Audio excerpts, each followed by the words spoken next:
My father gave me binoculars and I went out to the balcony every night to admire the moon, the stars, and sometimes to spy on the windows. Well, who didn't do that? There, I noticed that the lights in one window were blinking suspiciously. The lights went out and out again. As soon as I pointed my binoculars at that window, it stopped blinking. There was a girl in the window standing with her back to me. She was combing her hair, and I thought I'd take a little more look. Suddenly, she turned and stared right at me. She had a terrible, twisted face. Her eyes were looking at me. They were big and stretched out. A terrible smile and crooked teeth supplemented all this horror. Then she walked away from the window with a nasty, crooked gait. I stood behind the curtain and watched, wanting to know what would happen next. Then in the next window, I saw her creepy figure. Then the lights in the hallway started blinking. She went out to the stairwell. I looked through binoculars and I was horrified. She was still looking at me and she seemed to be running towards me. I saw her running down the stairs. Her crazy eyes were still looking at me. The lantern next to that house started blinking and I saw her curved figure crawling out of the hallway. Her head was unnaturally turned towards me. I walked out of the apartment to the stairwell. When I got out, I heard the street door slamming downstairs. She walked into our house. So she's definitely coming to me. Curiosity overwhelmed my fear and I looked down. She was looking at me. I ran back into the apartment and I sat behind the door. It was silence and all I could hear was my breath and my heart beating.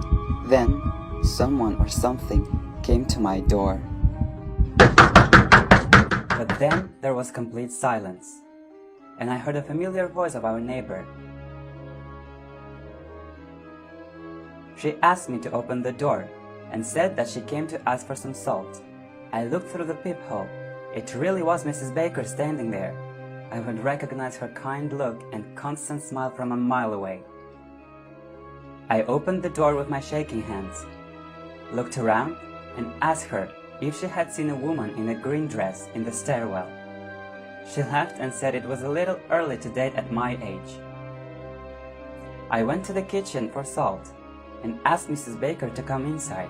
I was still afraid that this crazy woman was standing there, but Mrs. Baker refused to come in, saying that the meat should be put in the oven as soon as possible.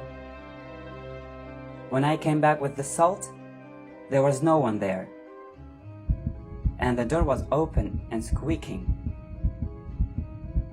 I quickly closed the door and thought that if Mrs. Baker needed salt, she would come back and knock again.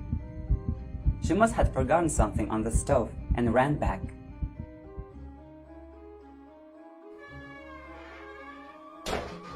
Fear began to retreat a little bit, and I went back to the kitchen to put the salt in place.